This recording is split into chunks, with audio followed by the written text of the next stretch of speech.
பாஜகவுடைய தேசிய செயல் தலைவர் திருமிகு நிதின் நபீன் அவர்கள் பாண்டிச்சேரி வந்திருந்தாரு ஒரு நாள் பயணமாக.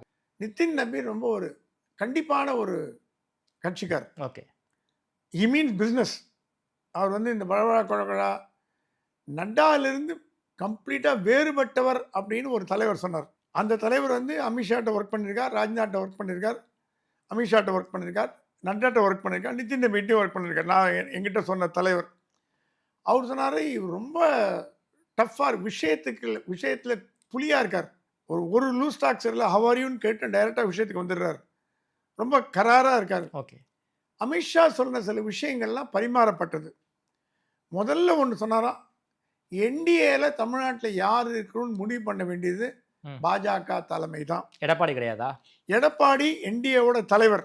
ம். ஆனா இவர் வரணும், இவர் வரக்கூடாது, இவர் இருக்கணும், இவர் இருக்கக்கூடாதுன்னு உத்தரவு போடுறதுக்கு எடப்பாடிக்கு உரிமை கிடையாது. ம்.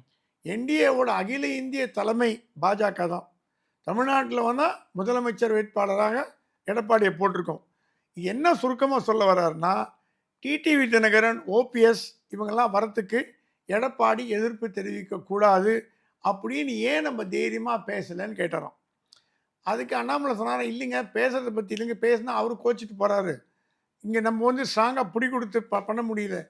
இல்ல நம்ம வந்து ஏன் நம்ம அமித்ஷா, தட் இஸ் அமித்ஷாவின் குரலாக ஒலித்தார் நிதின் அப்படிங்கிறது வேணா ஒத்துக்கலாம். ஓகே. அமித்ஷாவோட எண்ணங்கள் இது அமித்ஷா ஆல்ரெடி சொல்லிருக்காருன்னா சொல்லியிருக்காரு. இது ஒன்றும் அமித்ஷா புதுசா எதையுமே பேசல. நிதின் வந்து புதுசா எதையும் அமித்ஷா சொன்னதா சொல்லல. அதாவது ஓபிஎஸ் டிடிவி 2 பேரும் என்டிஏக்குள்ள வரணும்னு டெல்லி விரும்புது. டெல்லி கண்டிப்பா வந்தே ஆகணும்னு சொல்லுது, விரும்புறதில்ல, வந்தே ஆகணும்னு சொல்றது. ஏன்னா அவங்க ஓட் ஷேர் கால்குலேஷன் பிரகாரம் இவங்க 2 பேர் இருந்தாலும் தேர முடியும். விஜய் வேற வந்துட்டார்.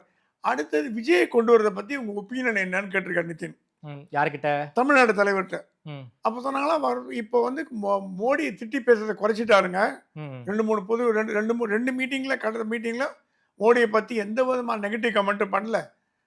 ஃபர்ஸ்ட் 2 மீட்டிங் பேசினாரு. அப்புறம் அவர் அந்த கரூர் சம்பவத்துக்கு பிறகு நம்ம ஹெல்ப் பண்ண அப்புறம் கொஞ்சம் திருந்திட்டாரு.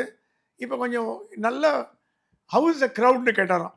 அதுக்கு சொன்னாலும் தலைவர்கள் சொன்னாங்களா, அன்பிலீவபிள் கிரவுட், கூட்டப்பட்ட கூட்டம் இல்லை, தானா சேர்ந்த கூட்டம். அவருக்கு ஒரு கணிசமான வாக்கு வங்கி இருக்கான்னு கேட்டிங்கன்னா கண்டிப்பாக இருக்கு. அதை நம்ம எப்படியாவது பயன்படுத்திக்கணும். Why not bring him under என்டிஏன்னு கேட்டாராம்.